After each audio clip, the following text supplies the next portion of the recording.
Good morning again, ladies and gentlemen. We had some technical difficulties with internet and we were able to resolve. So the committee of the whole meeting is back on the record.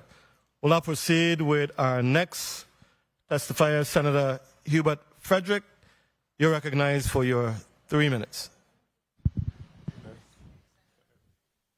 Thank you very much, Mr. Chair. A pleasant good morning, listening and viewing audience, colleagues, testifiers, my office, and central staff. Let me start off by asking a very basic question, and this is to the Gumbs. You recently purchased this property, or was this property, did you purchase this property with the intent to rezone it, or you had other investment options when you bought it? Congratulations, by the way. Yeah. Good morning, Senator Frederick. Asiah Clendinen-Gumbs. We recently purchased this property as our primary property, our primary residence. We actually lived and rented in this same property. And when the opportunity arose to purchase it, we did. When we began the process, it was 4 dwelling units, non-conforming in Agriculture 1, and we now seek to conform within the zoning regulations. And typically when you look at zoning applications, you're looking to make sure it makes sense. To me, this makes a lot of sense. If I bought a piece of property and it was zoned improperly in this case, then our laws provide for this process. I'm sorry you have to pay so much to go through this process, but I went through it, that's why. But unfortunately, you're correcting something, at least for your ears, now to enjoy, and congratulations, and I will definitely be supporting this measure. I don't see anything wrong with it. The issue with the IRS is my only concern, but it's going to be a fine property. Be careful with the cisterns, because once you start adding laundries in there, the water consumption is going to be substantial. So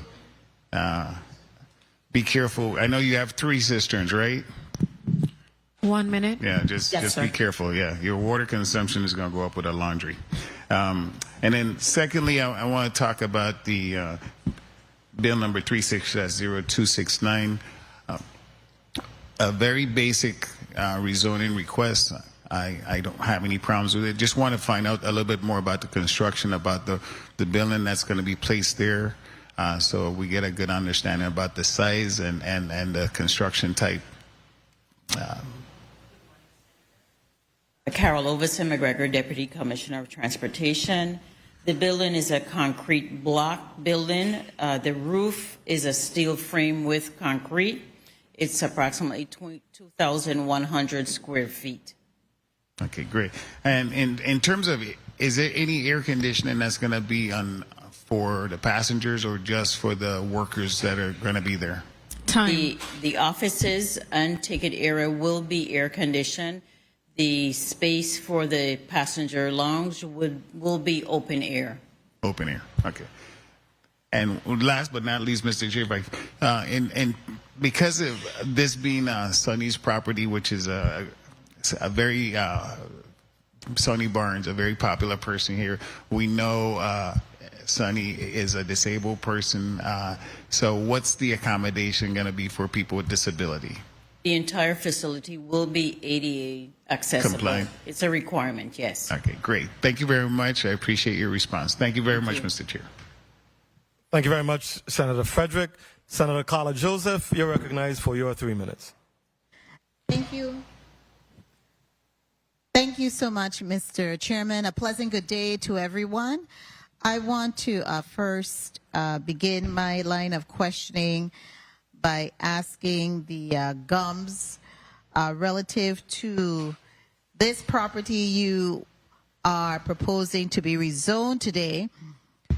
What was the impetus of your request? Is it you have to get financing? Because I already saw that you purchased it from the estate of Vincent Clendinen, and I hope it's the same beef Clendinen and that I knew. So tell us what the impetus of the rezoning was. What motivated you to try to get it into conformity? Because this is a non-conforming. Thank you for the question, Senator.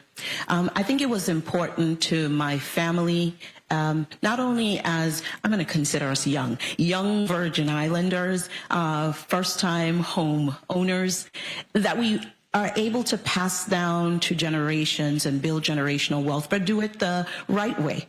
I don't always get everything right, but what I do know that I didn't want to live one more day in a non-conforming property, like so many around us. So the process was arduous, but DPNR helped out a lot. Thank you, Mr. Samuel and Ms. LaPlace. And here we are today. Okay, because with the variance, even though you had a variance, it was still in compliance. Agriculture. Yes, it was still in compliance based on the use that you have. Is it, Ms. LaPlace, is it because they're changing the use of it and expanding the number of units why we are shifting the variance to a rezoning? Thanks for the question, Senator. It was actually the density that was non-compliant. The density, okay. And what was the density then with the variance? It was multifamily, so 4 dwelling units, and the A1, as well as the variance allowing it to be developed under R2, only allows 2 dwelling units. Okay, so they are expanding and increasing the amount of dwelling units. So that's why we are going to have the rezone. I just wanted to make it clear that that's the reason. The variance was sufficient, but it isn't sufficient for what they're proposing now with the increase in the units, correct? Correct. Okay, 1 wonderful. minute. Now I want to go into Bill number 360269. Ms. McGregor, is this area located in a flood zone? 30 seconds.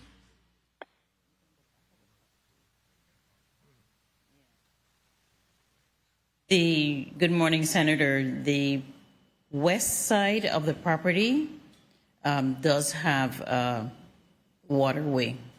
Okay, because I looked at the map and it looks like it's in a flood. So, Ms. LaPlace, maybe you could shed some light. Is the property that is currently going to be rezoned in a flood zone? Yes, Senator, it is in a flood zone, so it would have to follow the flood regulations. Now, that was my concern and how that would play out with your funders, because typically with your funding, the federal human beings, they typically don't want you to have mitigation. Did you have conversations with them relative to utilizing this property in fact, knowing that is in a flood zone, and would they still be able to honor the grant, knowing that the property that you're going to be developing is in a flood zone? Time. Yes, Senator. Go ahead. We did go through the NEPA process for this project. This project went through NEPA, I think, in 2016, just 2017. Just NEPA is a Environmental. acronym. Okay, so Yes. just break it down, because we have lay people here. Okay. Some of us know what NEPA is, some of us don't, and we have a listening audience. Mr. Chairman, I also know that typical funding sources with the federal and the use of property in flood zones, sometimes they have a little bit of an issue. But if you're saying that they do not, and you went Yes. through those process, I don't have an issue with it then. Thank you so much, Mr. Chairman, for the leeway. Thank you, Senator Carla Joseph. Ms. LaPlace-Matthews, I wanted to ask you, just to kind of get into the thinking of the planning office. Know that bus terminals are permitted in commercial as well as I-2 districts.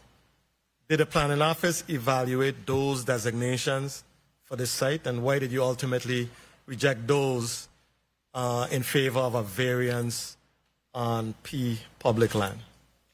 Thank you for the question, Senator. So yes, they were evaluated, but being that this is a government operation on government-owned land, the code does state that that type of property needs to be zoned P-public. Thank you for your response. Senator Novell Francis, you are recognized for your 3 minutes. Thank you very much, Mr. Chair. Good morning to everyone. I want to also join in extending congratulations to the Gumbs and their ability to acquire this property. That is commendable. Ms. Gumbs or Mr. Gumbs, you spoke about, at least in the testimony, there was some indication that you'll be able to complete the work that's required within 2 weeks. Is that a reasonable time, or that was an error in transition? Yeah, that should be enough time. You can't foresee anything that you would be, changing or anything like that, but an average 2 weeks would be fine. Okay, that's gonna be remarkable in construction work. 2 weeks is amazing time to be able to complete a project, but that's fine. I mean, so I look forward to that. So I don't have any much more questions in respect to that. Moving on to the request from Department of Public Works, Assistant Commissioner McGregor. You or Mr. Fuqua, either one of you, what is the timeline for this proposed rebuild? The timeline is 12 months. 12 months to begin when?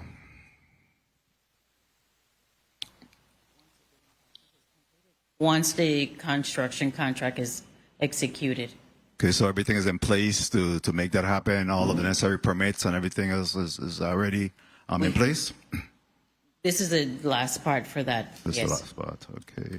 And what about, you said that there is a $1.69 million funding available to assist with this. Is there any governmental, central government match? No, we don't have to have a local government match. This is all that you require. And what is the square footage of that property, the proposed facility? The structure itself will be approximately 2,100 square feet. 1 minute. And what is the security mechanism to ensure? I heard you said that you might be leaving buses on the property. What is going to be the security mechanism? You're going to have surveillance cameras in place. You're going to have fencing. What's going to ensure that there is limited vandalism to the property as well as to the buses that may be left on the property? For every public transportation facility, we have to have security in place. It includes fencing as well as camera system for security. As we can also include alarms as well. 30 seconds. Yeah, very well. I believe that both of these projects seem to be simple enough and something that I could support. So, at the appropriate time, of course, there's no vote in this committee, but at the appropriate time, I'll be supporting both of these projects. Thank you very much, Mr. Chair. Thank you for your responses, and thank you very much, Mr. Chair, for the time. Thank you very much, Senator Francis. Senator Clifford Joseph, you're recognized for your 3 minutes. Thank you, Mr. Chair, and good morning to everybody in the room. Good morning to the listening public, and congratulations to the Gumbs family for the new acquiring of this home. Only question I have for DP&R around the home is, it's a R3. Would they be able, if wanted, when you zone it somebody R3, could they now, instead of being 3B4 apartments? They would have to go through a development review process, but R3 could allow greater density. Okay, good.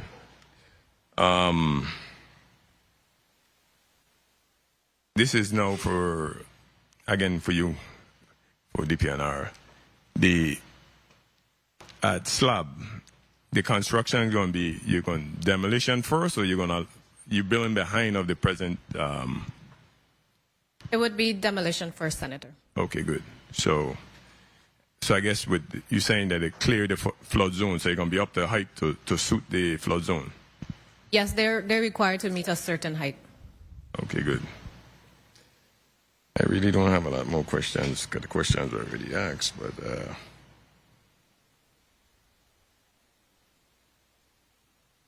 okay, I'll go back to you again in St. Thomas. You said that you had mentioned 20 rezoning has historically been granted in estate Smith Bay. Can you explain the types of rezoning that you had over there?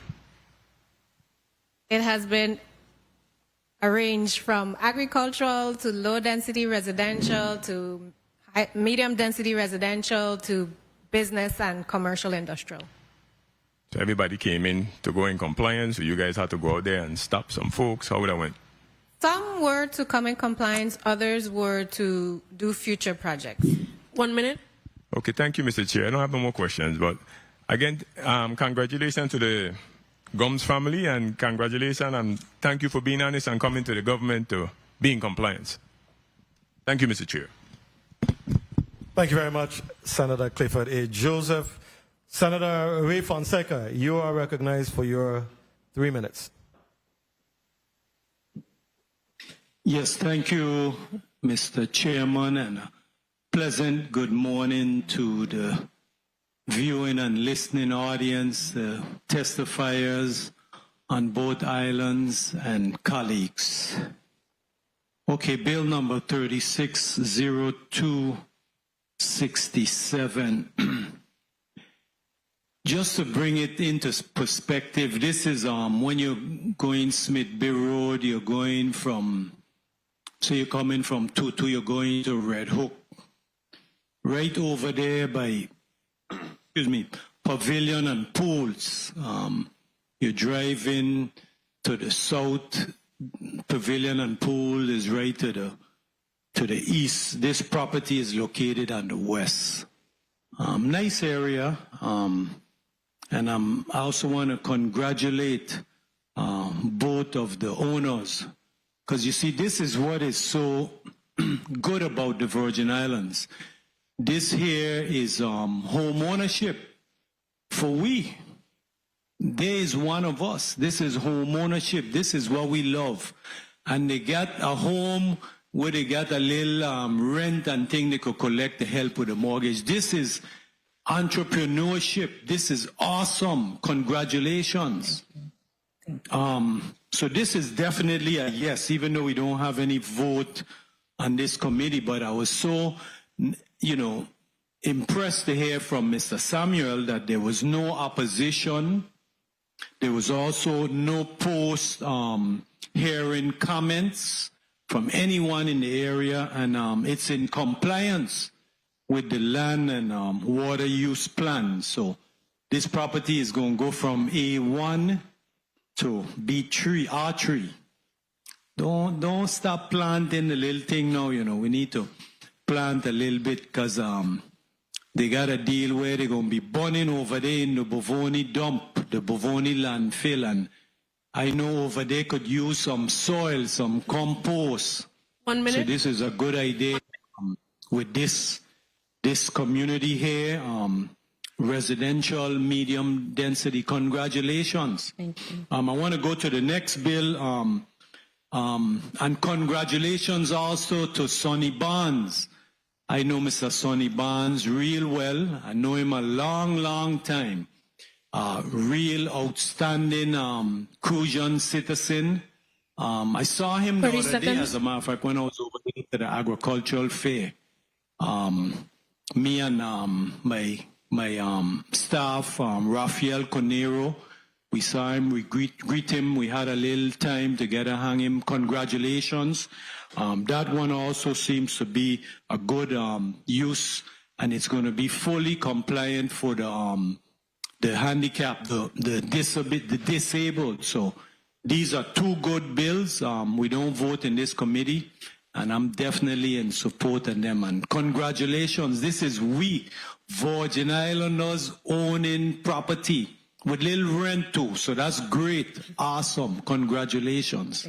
Thank you. Thank you, Mr. Chair, for the time. Thank you very much, Senator Ray Fonseca. Senator Marvin Blyden, you're recognized for your 3 minutes.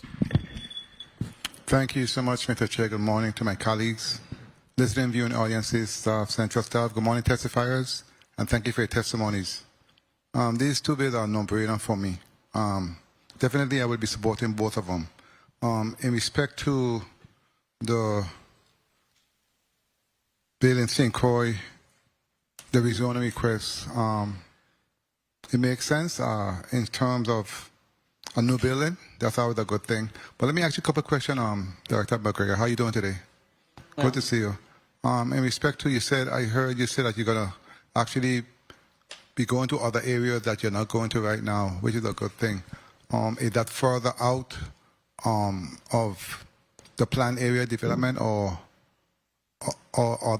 there's other areas within the same area you're going right now? Is it further out you're going? Our intent is to serve communities that are not currently served. Okay, very well. What about So further out. What about St. Thomas while I have you here? Same there. And are you going to those developments that they're building right now and planning on building in terms of new development when it comes to housing, etc.? Because I know we have been having that discussion for some time in terms of, like, for instance, Megan's Junction. Those folks have a hard time getting to and from in terms of doing the daily routines, going to work. Yes, Senator. How far away are we out with that? We are currently testing the route to see where the buses can actually maneuver safely on that route, and we are looking at other areas as well. Okay, I look forward to hearing more on that, okay? And I look forward to, you say 1 year. 1 year in terms of the plan work. I know what that looks like. Usually, say less. I won't say much. But I look forward to the completion of that.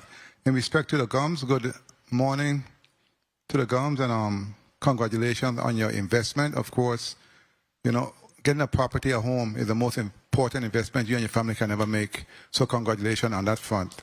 I don't have much questions, but let me ask, in respect to your investment, I know you plan to expand. Do you have a plan moving forward in terms of what that expansion will look like? How much more units we talking to? Let me hear from Mr. Gumbs. I don't want to hear from Ms. Gumbs. I spoke to you in person already. Let me hear from Mr. Gumbs. I want to hear from him. Talk to me. Okay, so basically we have a plan. You saw on the PowerPoint how we will divide downstairs from the existing footprint to what we're gonna plan on moving forward. It's not nothing complex. It's just converting the washroom into a kitchen and dividing the 3-bedroom, 2-bathroom downstairs into 1 bedroom, 1 bathroom, 2 bedrooms, 1 bathroom. It's a quick, fast, easy. That's what I'm talking about. And also, I would also 30 seconds. Advise, in my opinion, which we need to do, all of us as Virgin Islanders, which we don't do usually once we buy a home, please assure that it's protected. Deal with estate planning and do what you have to do to make sure it's protected and it goes on from generation to generation without having any issues moving forward. That's critical for me, and we need to actually start doing that because we don't do that enough, and that's why we have so much blighted homes in the territory and many homes sitting there in terms of all kind of issues and family issues. So make sure, please take care of that up front. And again, congratulations, and I look forward to you enjoying your new home with your family. Thank you so much, Mr. Chair, for the time, and thank you for your responses. Thank you. Thank you very much, Senator Marvin Blyden. Senator Avery Lewis, you're recognized for your 3 minutes, Mr. Secretary. Thank you. Again, good morning, colleagues. Good morning to the testifiers. Good morning to the people of the Virgin Islands. I really didn't have much questions because my colleagues already asked everything possibly. Selwyn Boom, the man. Yes, sir. Come here about your Yaris. I was glad to hear you have sufficient parking. And, you know, when time comes, I will support this measure. You know, in the Virgin Islands, we talk about shortage of space and lacking place of rent. And here we have a young couple that, you know, see the need to fill that gap. The one thing I'll say, Mr. Boom and Ms. Gumbs, is to make sure that the property is fully ADA compliant.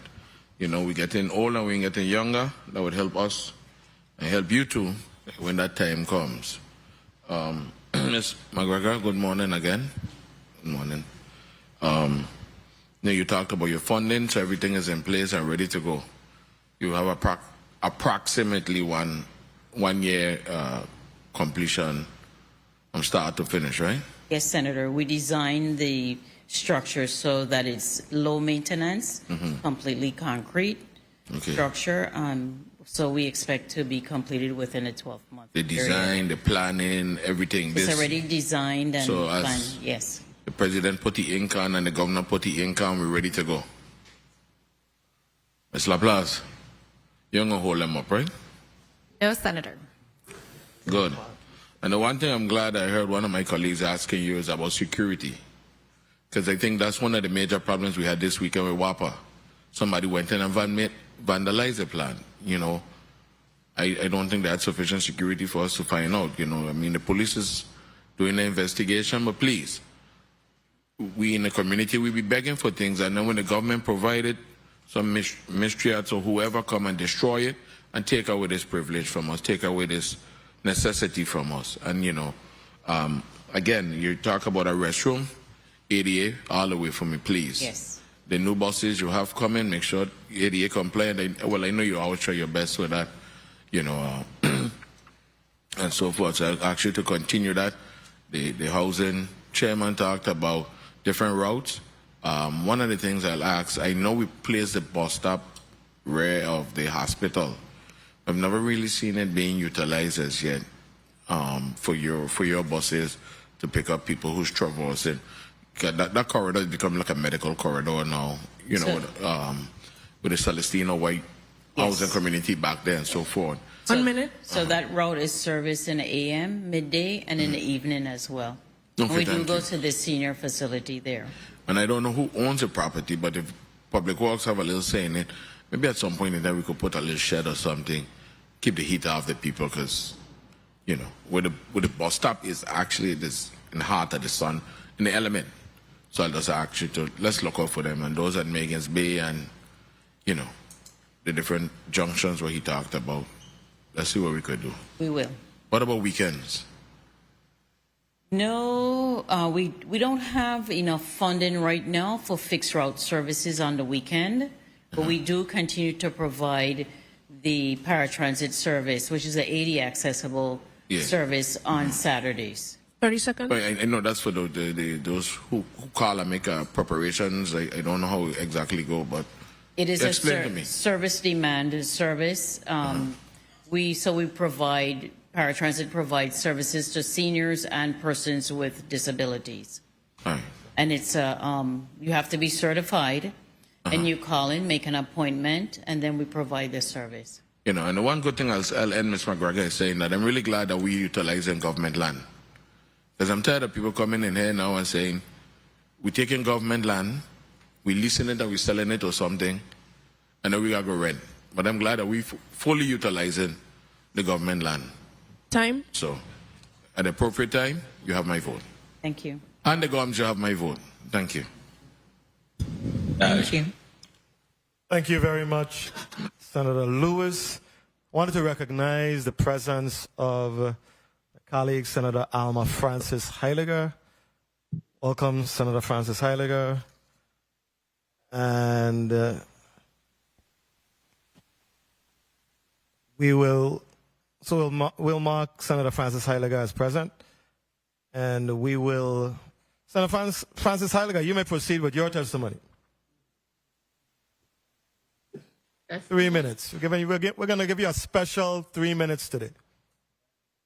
Listen, I feel special today. Well, I was on my way here. I was listening because I was a little bit late because I had a previous engagement, but I made it. On my way here, while I was listening to the testimony and what everyone was saying, I was very happy. But you know me, I'm an agriculture queen. I love all things agriculture. So when I first heard we were trying to move away from agriculture, I was like, oh, I went into a little panic. But I started to do some research around, surrounding lands. I started to look at what it was being utilized for. Sometimes you have to look at things for the greater good, what benefits and what we as a government probably need to do a little bit more to push agriculture and maybe not stymie specific projects so they could advance. So I from everything that I heard, everything that I read, I do not have a problem with the project. I think it would be an enhancement. I think it would help. I think it would benefit the people of the territory and those that will have access to additional housing. So it's a definite plus for me. So you don't have much complaints today. When it comes to the bus stop, that's not even a conversation, to be honest with you.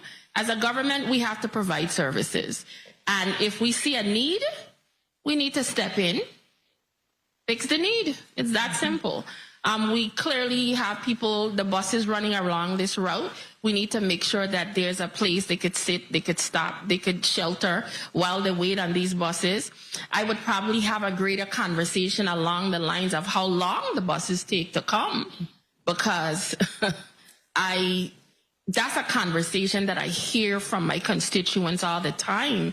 The timeliness of the bus route and how quickly they come. Sometimes people are on it for hours. So while we are stepping up to make sure we have a place for them to be picked up, I think we also need to be stepping up to make sure we pick them up in a timely manner. So we can't forget that part. So on that note, I'm in full support of these two pieces of legislation, and I return the balance of my time, Mr. President. Thank you. Wow. Thank you very much for your generosity, Senator Alma Francis Heidegger. I know a couple of my colleagues wanted to see the rendering of the bus terminal. I don't know if we showed it initially, but Media, if you can provide us with that, the rendering of the bus terminal, that'll be greatly appreciated. Okay.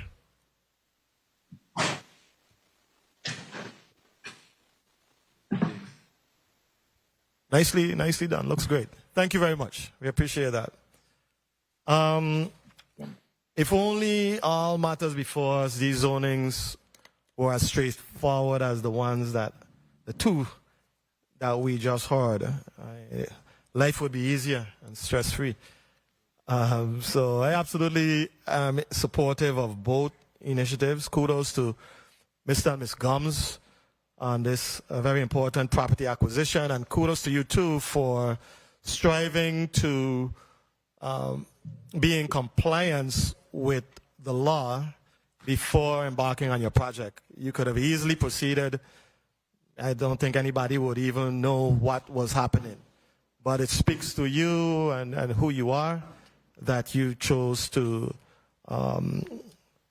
do the proper legwork to ensure that you are in compliance with the law. I probably had like one or two questions.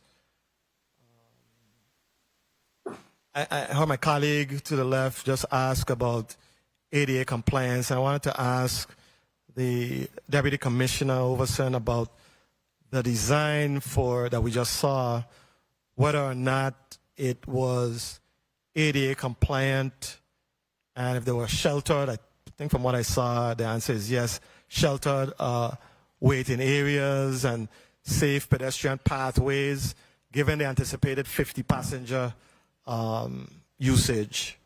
Yes, Senator. The entire facility is ADA accessible. It's surrounded by a sidewalk for pedestrians, and the bus route is clearly marked, as well as crosswalks will be clearly marked as well. Excellent. I'm glad to hear that. I know how will traffic circulation be managed on and off the site to avoid congestion or safety issues for neighboring businesses and markets, especially during peak shopping and commuting hours?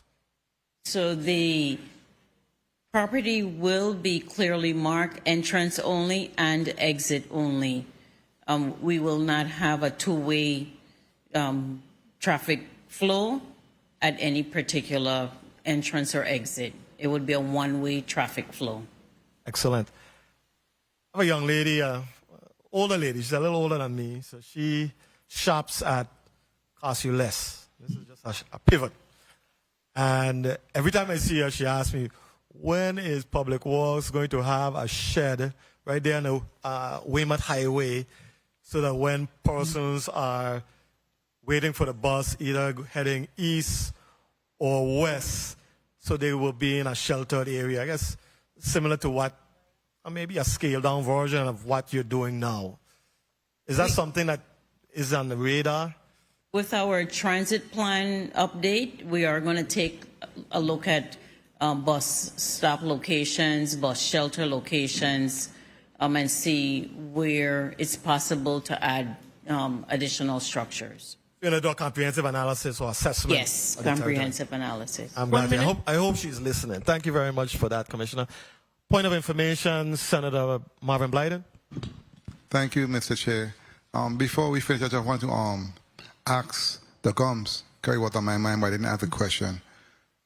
The question is, did you, because my colleagues and I have always supported housing on first-time home buyers, and we actually did a bill for first-time home buyer program here in this body, and it went to HFA.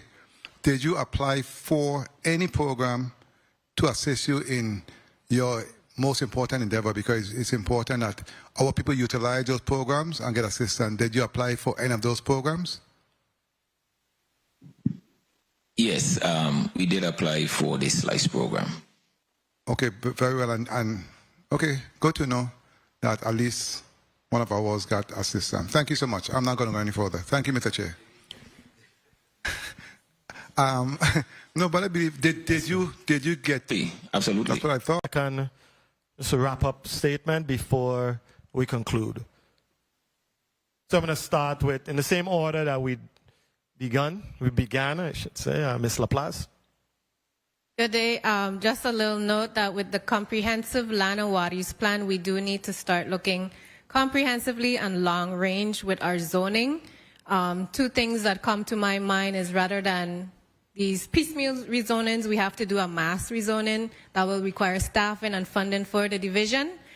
And the other thing that we would have to look at is the P-public zoning, where it's recognized that changes are needed to the table of permitted uses. We have an example with public works. We have many examples where government operations have been occurring, and sometimes the property is not zoned P-public, other times it is zoned, but it's not allowing the use that they're doing. That's it. Thank you. Thank you very much. I'll tell Commissioner Oriol you made a good, strong pitch for staffing at DPNR. Deputy Commissioner Overson. Thank you, Senate President Potter, and thank you for the opportunity to come in and testify for the improvements that we are making at the Lorraine Bus Terminal.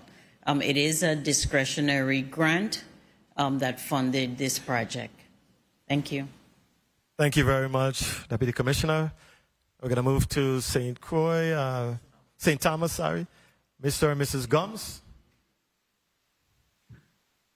You decide who will be the spokesperson. I want to talk, but I believe I take the lead a lot of times. I love to guys. But thank you, Mr. Gumbs. I'd like to thank the Senate and everyone, Ms. LaPlace, Mr. Samuel for assisting us, and everyone that made this possible, knowing that I could sleep well knowing that we are in compliance and we don't have to worry about anything in the future for all our future generations. Thank you very much, Mr. Gumbs.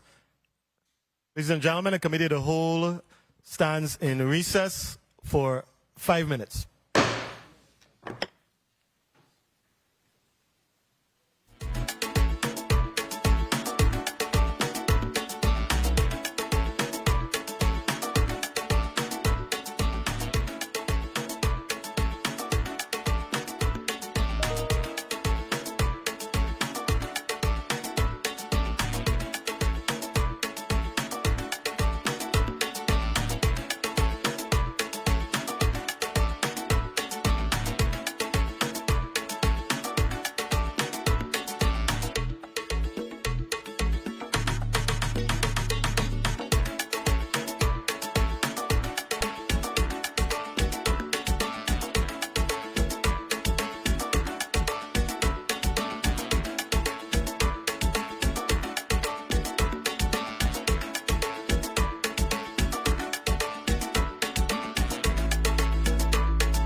Good afternoon, everyone. It is afternoon now. Committee of the Whole is back on the record. Madam Clerk, can you please read Block 2 into the record? Block 2 of the floor agenda reads as follows. Bill number 36-0270, an act rezoning plot numbers 11F and 11G, Estate Penitentiary Land, Company Quarters, St. Croix, from R-3, residential medium density, to P, public. Invited testifiers are the Honorable Jean-Pierre Oriol, Commissioner of the Virgin Islands Department of Planning. B2, Business Secondary Neighborhood. Invited testifiers are the Honorable Jean-Pierre Oriol, Commissioner of the Virgin Islands Department of Planning and Natural Resources. Leia LaPlace-Matthew, Territorial Planner of the Virgin Islands Department of Planning and Natural Resources, and John Woods, AIA and CARB. Thank you very much, Madam Clerk. We're going to start by having our testifiers just put their names and titles on the record, beginning over here on St. Croix. Good afternoon, Leia LaPlace-Matthew, Territorial Planner with DPNR. Good afternoon, Gail Pagan, Planning Technician for the Department of Planning and Natural Resources. Thank you. St. Croix? I mean, St. Thomas? Afternoon, Kishore Samuel, Planning Technician with DPNR. John Woods, Managing Member, Highest Potential Design. Good afternoon. Thank you very much, testifiers. We're going to ask Ms. Leia LaPlace-Matthew, Territorial Planner from DPNR, to begin with her testimony. Good afternoon again. This testimony will be on the petition to amend official zoning map number SCZ-20, application number CCZP0008-25. I ask that Planning Technician Kishore Samuel read that testimony into the record. Thank you.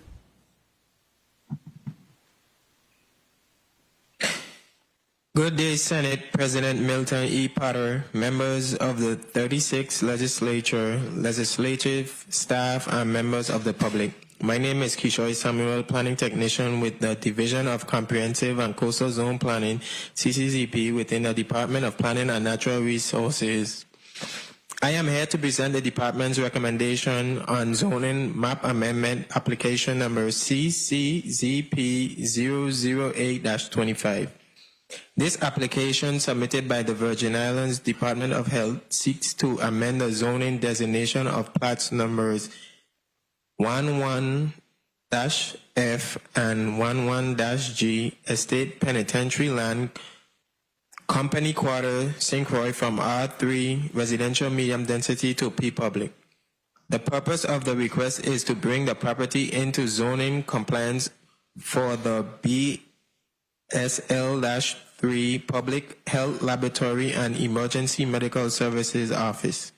Says DPNR has conducted an exhaustive review of the application, including an analysis of adjacent land use, zoning trends, infrastructure availability, as well as public input.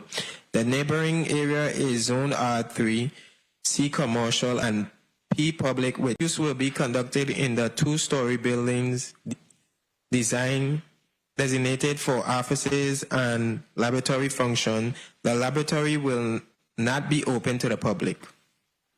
Water and sewage needs will be met by public infrastructure. No additional DPNR division reviews are required. At the DPNR CCZP public hearing held March 25, 2025, concern regarding the permanent use of the site was raised. Subsequently, it was clarified that the site will be used as a non-public facing lab and office. No opposition or post-hearing comments were received. This petition follows 10 previous petitions for rezoning government-owned properties to P public in accordance with Title 29, Chapter 3, Sections 2 to 9 Q of the Virgin Islands Code, which mandates that publicly-owned properties to be shown as Zone P public on zoning maps.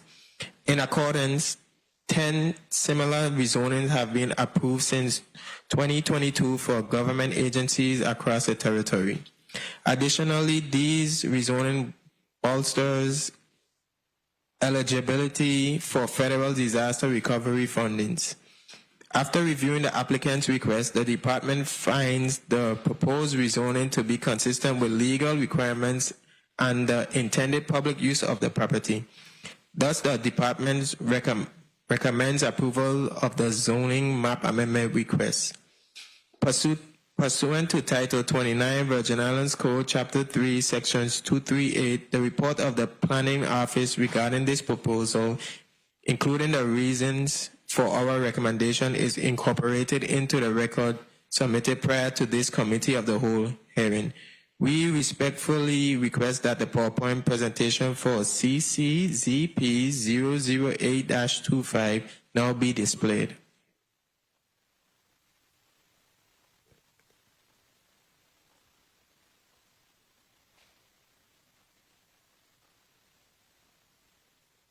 Good afternoon, Leia LaPlace-Matthew presenting the PowerPoint. So we first have an aerial photo of the site, which is